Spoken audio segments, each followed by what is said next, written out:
Hello dear friends, আশা করি ভালো আছেন সবাই। আর আজকে আবারও হাজির হয়েছে সম্ভাব্যতা রিলেটেড কয়েকটি গুরুত্বপূর্ণ গাণিতিক সমস্যার সমাধান নিয়ে, যেগুলো বিগত বিভিন্ন চাকরির পরীক্ষায় এসেছিল। তো আজকের ক্লাসের প্রথম যে গাণিতিক সমস্যাটির সমাধান নিয়ে আলোচনা করব, এটি সোনালী ব্যাংক লিমিটেড সিনিয়র অফিসার 2018 এর নিয়োগ পরীক্ষায় এসেছিল। তো কি বলেছে যে দেয়ার আর 3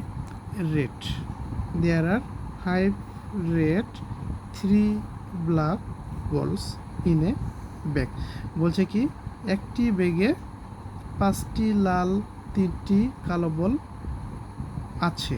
probability of drawing A black বল। বলছে কি একটি কালো বল উত্তোলনের সম্ভাব্যতা কত, সেটা নির্ণয় করতে হবে। তো একটি ব্যাগে কি রয়েছে? 5টি লাল এবং 3টি কালো বল। তাহলে এখানে টোটাল বল কয়টি? টোটাল বল হচ্ছে কি 5 + 3 = 8। এই 8টির মধ্যে 5টি লাল 3টি কালো বল।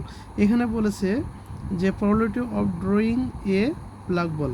বলছে যে একটি কালো বল উত্তোলনের সম্ভাবনা কত, অর্থাৎ একটি বল যদি তোলা হয় তাহলে সেটাতে কালো বল হওয়ার সম্ভাবনা কত। এখন আমরা প্রবাবিলিটি সমান কি জানি? প্রবাবিলিটি সমান জানি নাম্বার অফ টোটাল আউটকামস, আর এখানে জানি এখানে উপরে হচ্ছে কি নাম্বার অফ ফেভারেবল আউটকাম। এখন দেখেন, এখন এই যে ব্যাগটি থেকে যদি একটি বল তোলা হয়, এই যে এখানে যে একটা ব্যাগ দেওয়া রয়েছে, এই ব্যাগ থেকে যদি একটা বল তোলা হয়, এই যে probability of drawing A ball black বল, অর্থাৎ এই যে ব্যাগটি থেকে যদি একটি বল তোলা হয়, একটি বল তোলা হলে কি এই 8টি বলের কি 8টিই তো আসতে পারে, তাই না? 8টির মধ্যে যে কোনোটিই তো আসতে পারে। অর্থাৎ ব্যাগে রয়েছে 8টি বল, 8টি বলের মধ্যে একটি বল তোলা হলে কি এই 8টি বলের মধ্যে 8টির যে কোনোটিই আসতে পারে, তাই না? 8টির যে কোনোটি আসতে পারে। এইটি হচ্ছে কি নাম্বার অফ টোটাল আউটকামস, অর্থাৎ 8টি বলের মধ্যে একটি বল তুললে 8টির যে কোনোটি আসতে পারে। এটা হচ্ছে নাম্বার অফ টোটাল আউটকামস। এখন হচ্ছে নাম্বার অফ ফেভারেবল আউটকাম কোনটা? এখানে বলা হয়েছে যে probability of drawing A black বল। আচ্ছা, ব্ল্যাক বল, ওই বলটি কালো হওয়ার সম্ভাবনা কত, অর্থাৎ নাম্বার অফ ফেভারেবল আউটকামস। এখানে কালো বল কয়টি রয়েছে? 3টি বল রয়েছে, তাই না? তার মানে কি এই 3টি বলের যে কোনো একটি হতে পারে। 3টি বলের এই যে 8টি বল থেকে যদি একটি বল তোলা হয় তাহলে 3টি বলের কি যে কোনো একটি হতে পারে। তাহলে এইখানে হবে নাম্বার অফ ফেভারেবল আউটকামস হবে 3, কেননা 3টির যে কোনো একটি হতে পারে। আর নাম্বার অফ টোটাল আউটকামস, অর্থাৎ এই যেহেতু ব্যাগ থেকে একটি বল তোলা হচ্ছে, তো যেহেতু ওখানে 8টি বল রয়েছে, তাহলে 8টি বলের যে কোনোটি উঠতে পারে, সেটি হচ্ছে কি নাম্বার অফ টোটাল আউটকামস, অর্থাৎ 3/8। এটি হচ্ছে কি আমাদের কাঙ্ক্ষিত অ্যান্সার। এখানে হচ্ছে সি।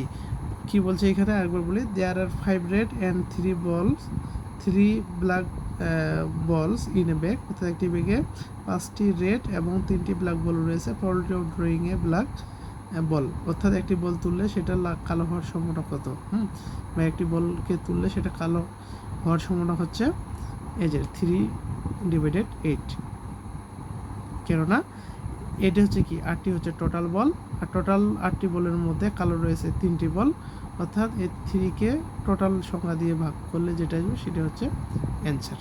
আশা করি বুঝতে পেরেছেন। বুঝতে না পারলে কমেন্টে জানাবেন, আমি আবারও বুঝিয়ে দেওয়ার চেষ্টা করব। এখন আরেকটি গাণিতিক সমস্যা দেখি। এটি 46তম বিশেষ প্রিলিমিনারি পরীক্ষায় এসেছিল। বলছে কি একটি থলিতে 5টি নীল, 10টি সাদা, 20টি কালো বল রয়েছে। 2 বচনের মাধ্যমে একটি বল তুললে সেটি সাদা হওয়ার সম্ভাবনা কত। এখানে হচ্ছে কি মোট বল তাহলে কয়টি রয়েছে? মোট বল রয়েছে 5টি নীল, 10টি সাদা, আর কি 20টি হচ্ছে কি কালো। তাহলে টোটাল বল হচ্ছে কত?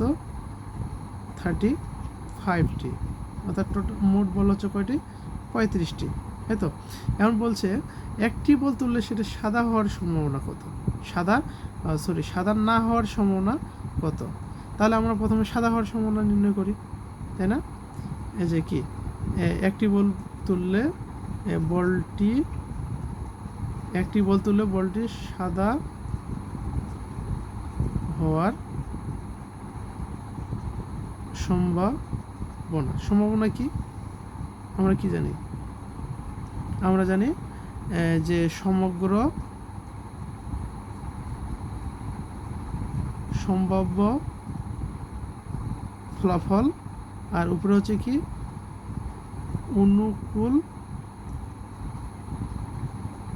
অনুকূল ফলাফল, তাই না? এখন এখানে অনুকূল ফলাফল আর হচ্ছে সমগ্র সম্ভাব্য ফলাফল কোনটি? এখানে টোটাল বল রয়েছে কয়টি? 35টি। তারপর 35টি থেকে যদি একটি বল তোলা হয় তো এই 35টি বলের যে কোনোটিই তো আসতে পারে, তাই না? এই জন্য হচ্ছে 35 হচ্ছে কি সমগ্র সম্ভাব্য ফলাফল। এমন বলছে অনুকূল ফলাফল, এখানে বলছে কি সাদা বল, যেহেতু বলছে বলটি সাদা হওয়ার সম্ভাবনা, তার মানে সাদা বল। তাহলে এখানে 35টি বলের মধ্যে সাদা কয়টি রয়েছে? 10টি। তাহলে 10টির মধ্যে কি একটি বল যদি সাদা হয়, তো একটি বল সাদা অর্থাৎ কি ওই একটি বল যদি সাদায় উঠে, তাহলে কি 10টি সাদা বলের মধ্যে যে কোনোটিই তো উঠতে পারে, 10টি সাদা বলের মধ্যে যে কোনোটিই তো উঠতে পারে, তাই না? সেটি হচ্ছে অনুকূল ফলাফল। অনুকূল ফলাফল হচ্ছে কি 10। তাহলে এই যে অনুকূল ফলাফলকে সমগ্র সম্ভাব্য ফলাফল দিয়ে ভাগ করলে যেটা আসবে সেটা হচ্ছে কি বলটি সাদা হওয়ার সম্ভাবনা। তাহলে এখানে হচ্ছে কি 5 × 10 5, 5 × 7 35, অর্থাৎ 2/7। অর্থাৎ এই যে 35টি বল হতে একটি বল যদি তোলা হয় তাহলে সেটি সাদা হওয়ার সম্ভাবনা হচ্ছে কি 2/7। এমন বলছে কি বলটি সাদা না হওয়ার সম্ভাবনা, বলছে বলটি সাদা না হওয়ার সম্ভাবনা। পূর্বে একটি ক্লাসে বলেছিলাম যে কোনো একটি ঘটনা ঘটার যে সম্ভাবনা তার সর্বোচ্চ মান হচ্ছে কত? 1, আর সর্বনিম্ন মান হচ্ছে 0। অর্থাৎ যেটা ঘটবেই সেই ক্ষেত্রে সম্ভাবনা হচ্ছে কি 1। যেমন সূর্য পূর্ব দিকে ওঠে, বা আগামীকাল সূর্য পূর্ব দিকে উঠবে, এটা কি চিরন্তন ঘটনা, এই ক্ষেত্রে সম্ভাবনা হচ্ছে কত? 1। বা যদি বলা হয় যে আগামীকাল সূর্য পশ্চিম দিকে অস্ত যাবে, সেটির ক্ষেত্রেও সম্ভাবনা হচ্ছে কি 1। আর যদি বলা হয় যে আগামীকাল সূর্য পশ্চিম দিকে উঠবে, এটা কি সম্ভব? এটা সম্ভব না, সেক্ষেত্রে সম্ভাবনা মান হচ্ছে কি 0।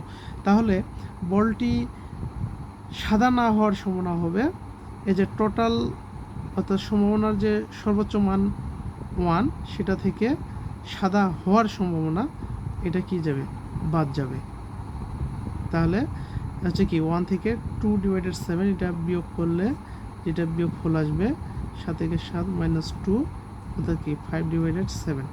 অর্থাৎ 1 থেকে বলটি সাদা হওয়ার সম্ভাবনার যে রেজাল্ট, সেটা 1 থেকে বিয়োগ করলে যে রেজাল্ট আসবে সেটা হচ্ছে কি সাদা না হওয়ার সম্ভাবনা। তাহলে এখানে আমরা অ্যান্সার পাচ্ছি কোনটা?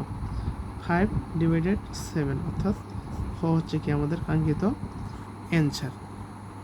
কি আবারও বুঝিয়ে দিই যে এখানে টোটাল বল কয়টি রয়েছে? 35টি। ঠিক আছে, এটা হচ্ছে কি সমগ্র সম্ভাব্য ফলাফল।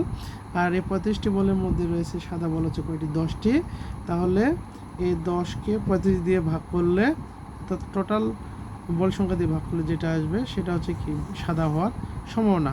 আর 1 থেকে সাদা হওয়ার সম্ভাবনাকে বাদ দিলে সাদা না হওয়ার সম্ভাবনাটা আমরা পেয়ে যাব। এখন সমগ্র সম্ভাব্য ফলাফল আমরা 35 নিচ্ছি এই কারণেই, কেননা একটি বল তুললে এই 35টি বলের যে কোনোটিই হতে পারে, এই জন্য টোটাল ফলাফল হচ্ছে কি 35।